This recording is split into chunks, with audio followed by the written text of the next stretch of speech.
그래서 594페이지 사용검사의 매도청을 보겠는데요.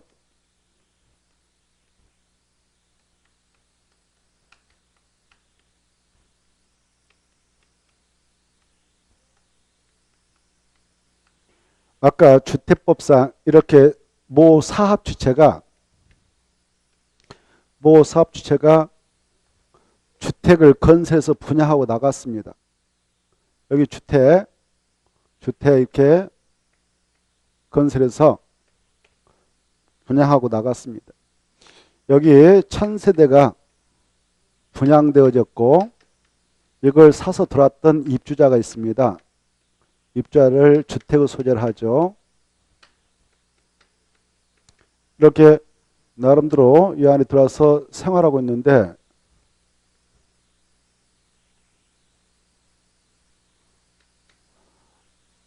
갑작스럽게 여기에 땅을 가지고 계신 분이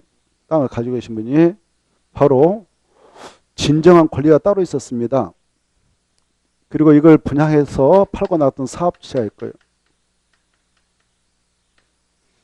여기 땅 주인은 갑이었다 합시다. 갑이 한 15년 전에 여기다 밭 하나 사놓고 회의로 갔다 왔습니다. 근데 회의에 갔다 와가지고 내 밭이 잘 있나 싶어서 한번 가봤더니 자기가 매도한 4일수도 없는데 아파트가 건설되어 있는 겁니다. 깜짝 놀랐습니다. 알아봤더니 소유권이 잘못 넘어갔던 것입니다.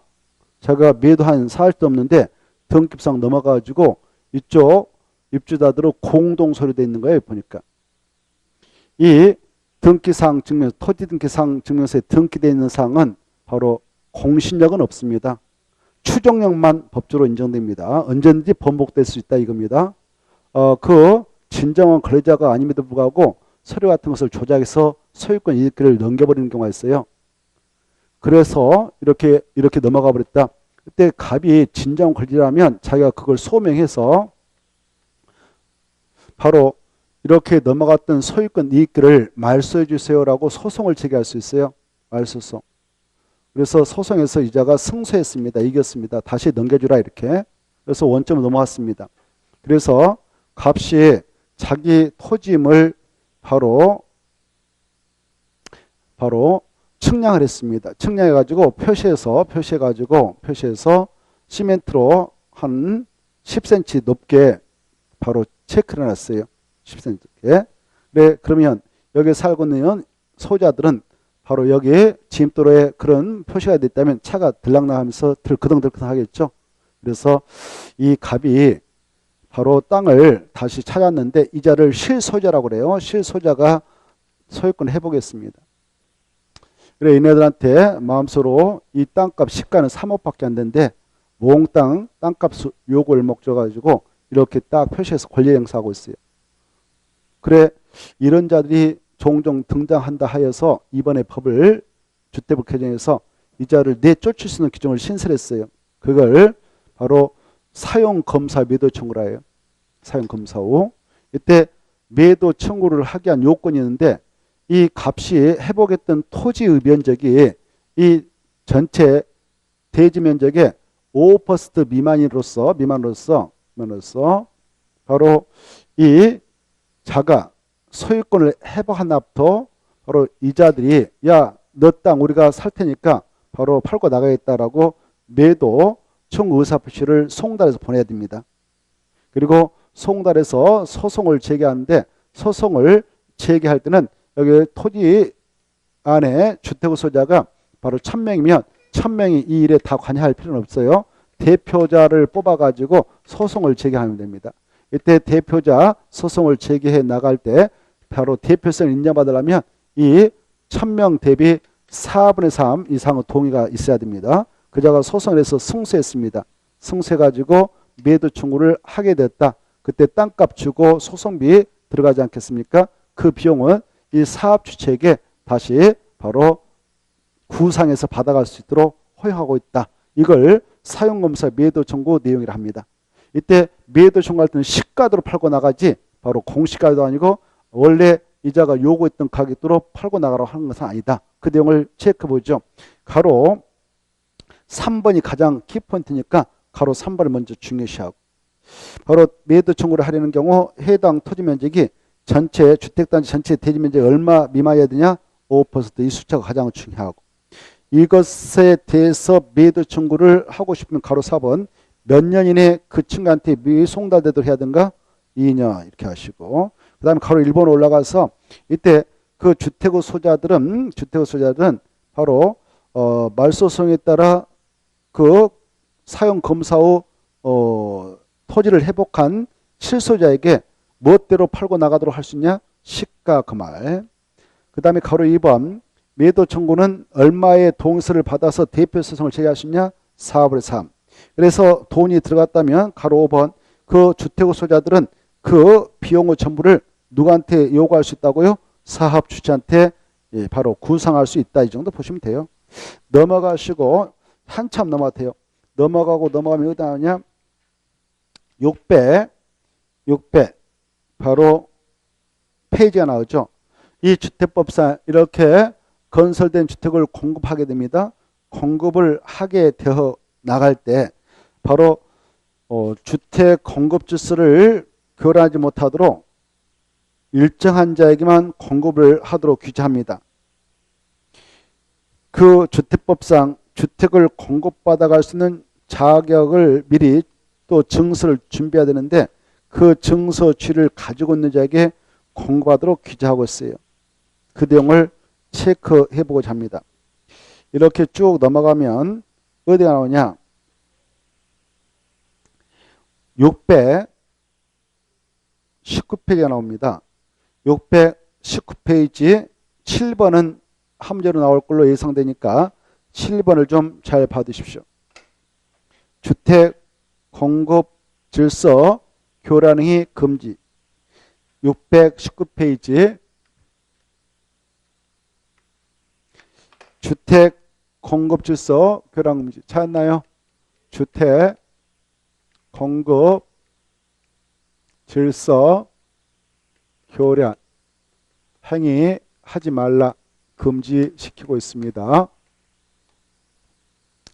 자, 누구든지 주택법입니다. 주택법에 따라 건설 공급되는 주택을 공급받거나 공급받게 하기 위하여 줄 거봐요. 다음의 각 어느 하나에 해당하는 증서취 그때 줄 것이고 다음이라는 것은 넘어가서 보면 5개가 있습니다. 동그라미 1번, 2번, 3번 하고 기억니은해서 바로 4번에 지워봐봐요. 4자를 지워버리고 기억도 지워버리고 니은도 지우고 기억자리에다 번호를 4 니은자리에다 5 해서 순서를 다시 매겨보세요. 공부하기 좋게. 그래서 5개를 기억하셔야 돼요. 그걸 증서주의라 합니다. 이걸 가지고 있어야 주택법에 의거하여 건설 공급되는 주택을 공급받아갈 수가 있어요. 이 5가지는 중요표 하세요. 이걸 기억하지 못하면 이거 하나만 합니다. 5가지 증서 보죠. 1번 아까 우리가 지역, 직장, 주택자 공부했죠. 조합주택, 그네들한테 조합주택 분양받으면 조합은 쥐가 있어야 되고요. 2번 주택상환사채 가지고 있으면 그걸 팔았던 자에게 분양받아갈 수 있고요. 입주와 저축증서도 가지고 있으면 받아갈 수 있고요. 그 다음에 4. 시장구청장이 발행한 무허가 건물 확인서, 철거예정 증명서, 철거 확인서 이거 가지고 있으면 받아갈 수 있고요. 공공사업 시행으로 인하여 이주대책에 의한 주택을 공부할 수 있는 취, 예주대책 대상자 확인서 이 5가지 꼭 암기하시고 이러한 증서지를 다시 앞으로 가보세요. 무엇을 하면 주택 공급세를 교량케 한다 보아서 검하고 있는가? 앞에 가서 4가지 동그라미 칩니다.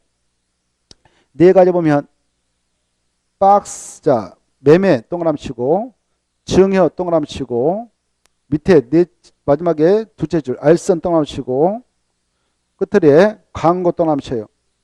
알선도 하지 말고 광고도 하지 말고 매매도 하지 말고 증여도 하지 말라.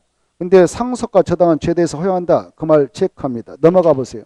그래서 여러분들 공부하기 좋게 자 아까 이게 5가지 증서주의 있었잖아요. 이거 꼭 기억하라고 그랬죠. 이런 증서주의를 여기다 써요.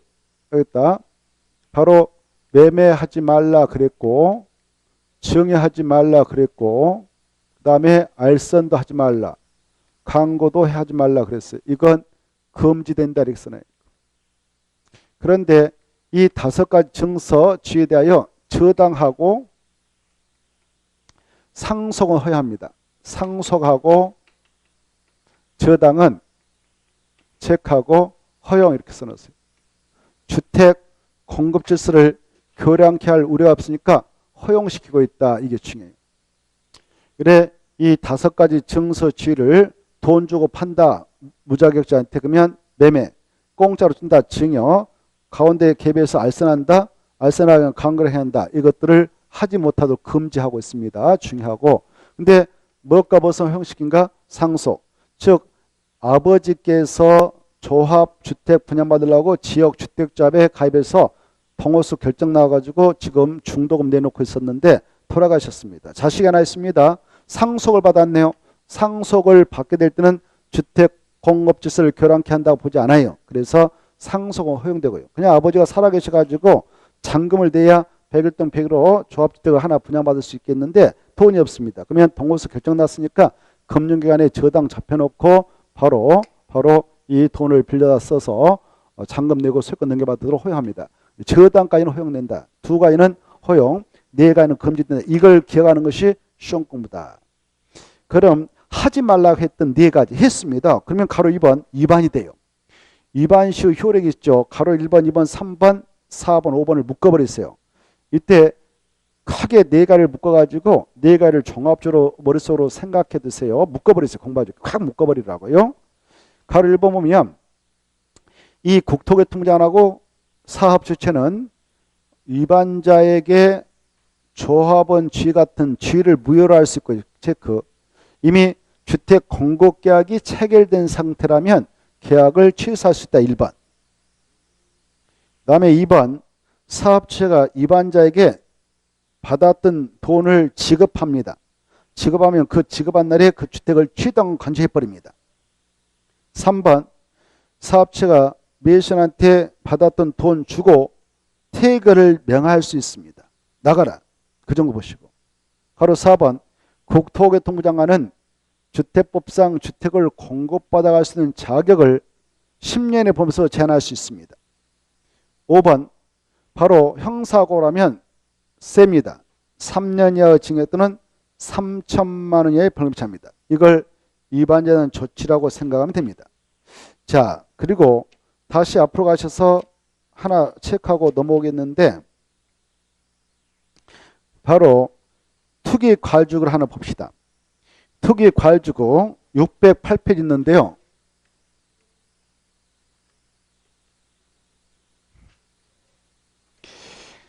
(608페이지) 투기 과일주구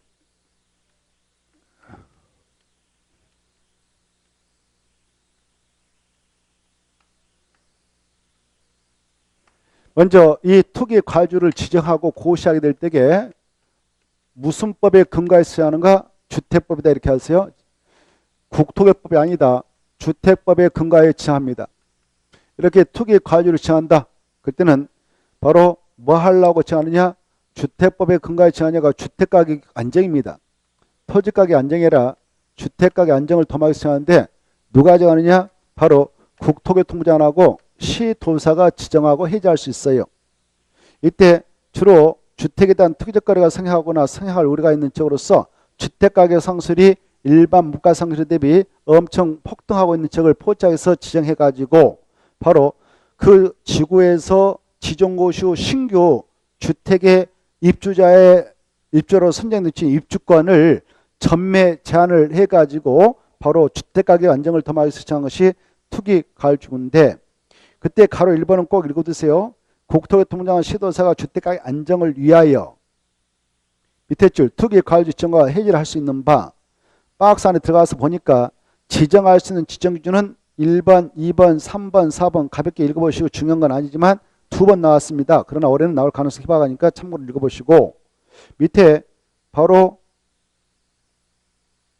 가로 2번에 1번 읽어두세요. 국토교통부장관이 투기 과일주를 지정하고 해제할 때는 관할 시도사의 의견을 미리 듣고 그 다음에 시도사가 지정하고 해제할 때는 국장과 협의한다. 그 정도 보시고 오른쪽 넘어오셔서 바로 이 투기 과열지구를 지정해 놓고 이걸 유지할까 말 것인가 라고 하는 것을 재검토하는데 가로 2번 몇 년마다 검토하는가? 1년마다 이 정도를 체크하면 됩니다. 국토교통량 1년마다 바로 주택가격 안정의 변화를 고려해서 투기 과열지구 지정의 유지 여부를 재검토한다. 이 정도 보시고 넘어갑니다. 넘어가서 보시면 가로 4번 이렇게 투기 과열지구가 지정이 되어지면 그 안에서는 줄 거예요. 주택의 입주로 선정된 지위 그것다 줄 거예요. 주택의 입주로 선정된 지위 그걸 입주권이라 합니다. 입주권. 또 분양권이라고도 하죠. 분양권. 이것의 전매를 제한하기 위해서 정합니다. 자, 여기 보세요. 여기 뭐 도시가 있다. 여기 있다. 여기 있다. 투기 과열지구를 오늘 지정고시 했다 합시다. 그러면 지정고시 후에 여기서 주택이 신규로 건설 분양이 되어진다. 그래서 A라는 사람이 신청해서 입주로 선정이 됐다. 동호수 결정났다. 101동 101호 이렇게 결정났어. 입주로 선정이 됐어요. 선정이 되었다면 바로 입주로 선정된 지위가 있지 않겠습니까? 이 지위를 뭐라고 하냐? 입주권, 분양권이라고 그래요. 이때 이 입주로 선정된 지위를 그 선정된 날로부터 시작해서 이때부터 기산해서 바로 이걸 사업주체가 공사 다 끝나고 이자가 A라는 사람이 분양 대금을 납부하면 그자에게 소유권을 이전해 주죠. 이렇게 소유권 이전권을 해주기 전까지 지위 이걸 입주권이라고 그래요. 소유권 이득기 맞춰가지고 A가 주택 소유권자 됐다 그러면 그때는 전매 제한을 하잖아. 투기 과열지구 안에서 이 건은. 그래 이때까지 이 A가 이 입주권이 분양권을 바로 돈 주고 다른 사람한테 B한테 판다 그러면 매매. 공짜로 줬다 증여. 이렇게. 그리고 알선했다. 이걸 제한하게 됩니다. 그래서 주택의 분양권, 이 주택의 분양권이 넘어가 버리면 이렇게 넘어가면은 계속 주택가격이 상승할 수 있어. 프리미엄이 붙어가지고. 그러면 주택가 안정을 위협할 소지가 있거든요. 그래서 주택가격 안정을 위해서 야 이렇게 돈 주고 판다 매매 공짜로 넘겨준다 이렇게 흘러간다 이걸 전매라고 그래. 전매. 전매를 제한시키기 위해서 이 투기 과열지구를 제한합니다. 여기 투기 과열지구가 지정된 이 장소에서 이미 기존에 있었던 주택의 전매자는 가지 않아요. 신규 주택에 대해서 바로 이렇게 입주권 전매를 제한합니다. 그런데 이때 아까 언제부터 언제까지 이렇게 입주권 전매 제한이 가지냐? 입주로 선정된 날로부터 시작해서 소유권 이등기일까지 전매가 제한된다고 했잖아요. 그런데 이 기간이 5년이 초과하고 있다. 사업이 지연돼서 5년 초과하고 있다. 그러면 5년 지나면 바로 전매 제한을 풀어줍니다. 그래서 전매하고 나가라 이렇게 하고 있어요. 자, 여기까지 써놨으니까 4번을 읽어두시면 좋겠습니다. 다만 아까 봐보세요. 이 투기 과열지구로 지정된 이곳에 공공택지 같은 것이 있다. 공공택지에서 건설 분양되는 것을 분양가 상한제 적용택이라고 그래요. 분양가 상한제 적용택은 별도로 전매 제한 규정을 두고 있으니까 그거 빼고 바로 나머지 신규 주택에 대해서만 이 전매 제한 규정을 적용합니다. 가로 4번 읽어보시기 바랍니다. 그 다음에 넘어가셔요. 넘어가셔서 저 뒤에 623페이지가 있죠. 623페이지 보시면 바로 주택자금이 나옵니다. 주택자금은 세 가지가 있습니다. 주택상환사채 하나 넘어가서 보시면 국민주택사업특별회가 나오죠. 넘어가면 입주자 저축이 나올 것입니다. 이 세 가지를 주택자금이라 해요. 자, 이때 입주자 저축부터 체크하고 넘어오겠는데 입주자 저축은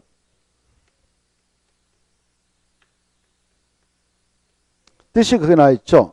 주택법에 따라 주택을 공급받으려는 자에게는 미리 입주금 전부 일부를 저축해 할 수 있는데 이걸 약자로 입주자 저축이라 합니다. 이러한 입주자 저축이란 자 체크합니다. 국민주택하고 민영택을 공급받기 위하여 가입하는 주택 청약 종합저축한다. 이거 체크. 주택 청약 종합저축. 주택 626페이지 626페이지 보죠.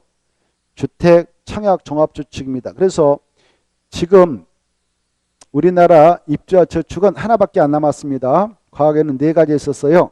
청약저축, 청약예금, 청약부금, 주택, 청약종합저축 4가지로 구성되어 있었는데 3개를 통합해서 지금은 주택, 청약종합저축 하나만 남겨놨습니다.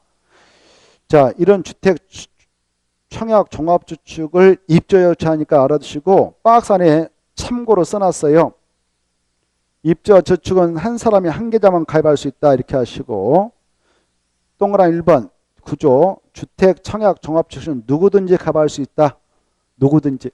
그자가 성년자든 미성년자든 유주택자든 무주택자든 다 가입할 수 있습니다. 그거 알아주세요.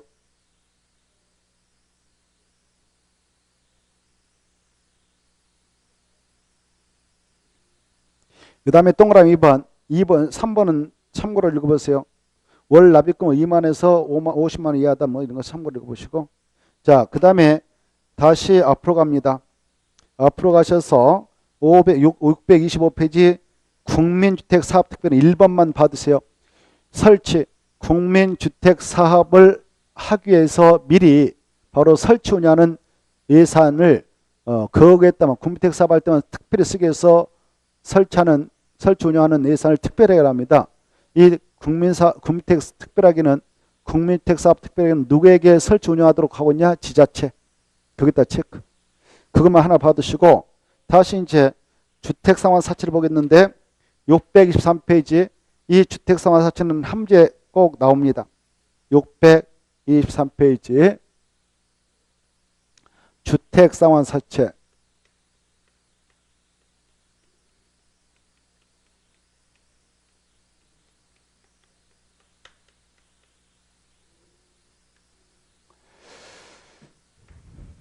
이것은 자, 이것을 회사에서 팔아서 자금 들어오면 사과자인데 팔아가지고 자금 들어오면 그거 가지고 주택건사업을 하는데, 이것은 어떤 회사에서 팔아서 자금 확보할 수 있냐?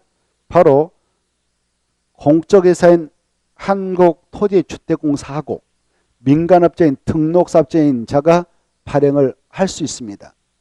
이때 이걸 발행했던 자가요, 우리가 사갔다 이네들한테, 그러면 우리한테 그 주택을 건설해서 갚아줍니다. 그래서 주택 상환 사채를 하는 것이죠. 갚아줄 때는 주택을 건설해서 3년에 갚아주기도 하지만 이걸 사갔던 자가 나 주택 필요 없으니까 현금 주세요 라고 하면 현금 상환도 법적으로 허용됩니다. 자, 여기서 이제 시험 공부로서 알아둘 거, 이 발행할 때 발행자는 2명뿐이다 이렇게 하셔요. 한국토지주택공사하고 그 다음에 민간업자인 등록사업자, 이렇게 2명이 발행하는데, 이때 공적회사라고는 한국토지공사는 바로 발행할 때 어떤 규제받지 않습니다. 그런데 말이죠, 민간업자인 등록사업자는 발행할 때 엄격한 요건을 요구해요. 발행요건. 발행요건이 충족돼야 되는데요. 자, 아까 이 민간업자인 등록사업자 등록할 때 개인명으로 하기도 하고요, 법인명으로 받아가는 경우가 있었어요. 이때 개인명으로 등록했던 자는 발행 못하고 법인명으로 등록했던 업자만 발행을 허용하며, 이 법인도 바로 자본금이 5억 원 이상은 있어야 되고요. 그리고 주택건설 실적이 최근 3년간 연평균 주택건설 실적 평균 300세 이상을 갖추고 있어야 됩니다.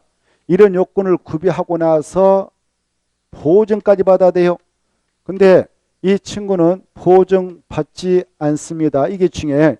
보증까지 마쳐야 바로 자기가 부도나가면 책임질 수 있도록 바로 주택도시보증공사가 있거든요. 거기 가서 도시주택보증공사,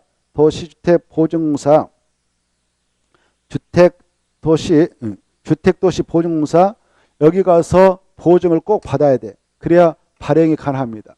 근데 이제는 보증 없이 발행이 가능해요. 이때 양자 모두 다 발행할 때는 얼마의 양으로 발행하겠습니다라는 발행계획서 작성합니다. 그리고 나서 승인을 받아야 돼. 승인은 누구한테 가서 받느냐? 국토교통부자. 이 정도는 알아두셔야 됩니다.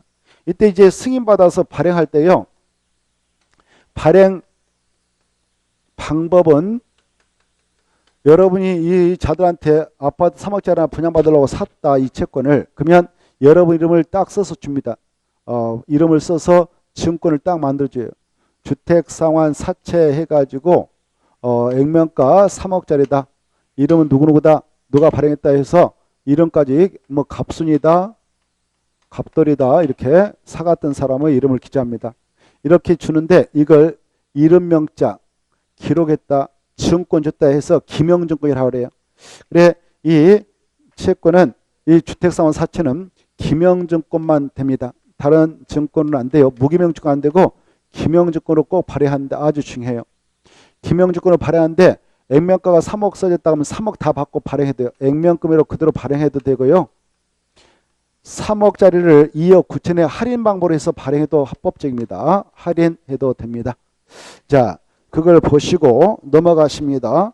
자, 624페이지 상환기간이 키포인트가 되겠어요.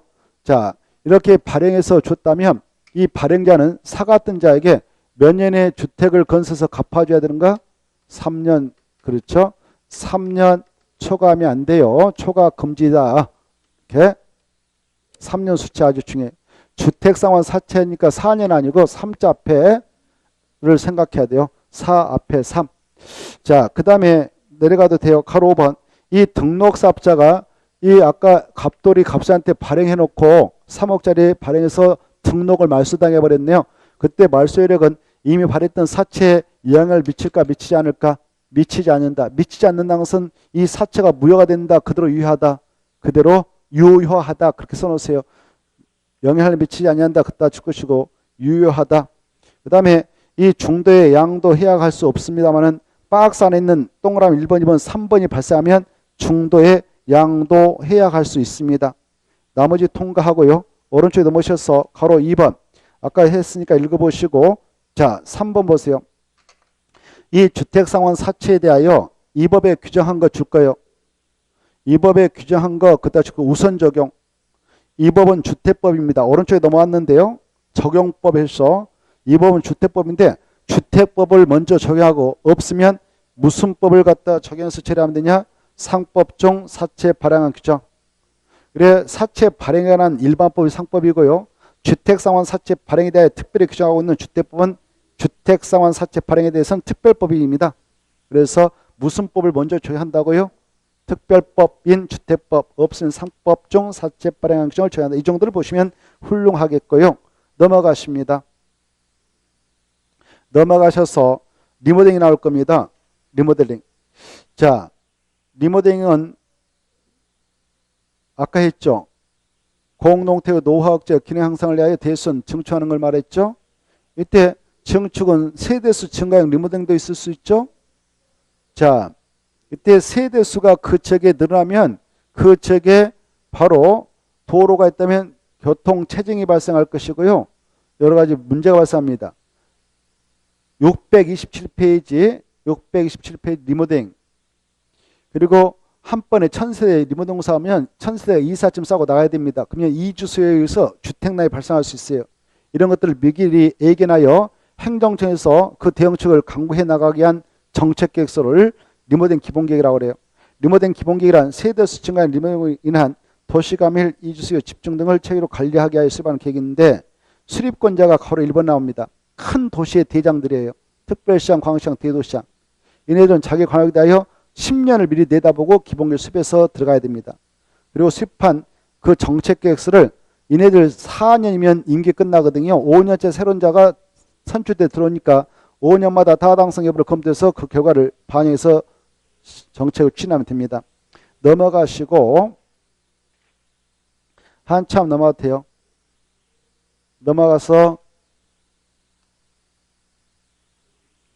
628페이지 동그라미 1번에 이 수립권자 이네들이 수립할 때 주민에게 이 안을 공람시킵니다. 공람은 며칠 이상 시킨가? 14일. 그리고 지방의 의견 듣습니다. 지방의회는 며칠의 의견 제시해야 하는가? 30일. 이 정도만 보세요. 넘어가시고 한참 넘어가면 한참 넘어가도 돼요. 넘어가고 넘어가면 640페이지 바로 농지법의 내용이 나오죠. 이 내용은 잠시 쉬었다가 좀만 살펴보고 마치도록 하겠습니다. 쉬었다 하죠.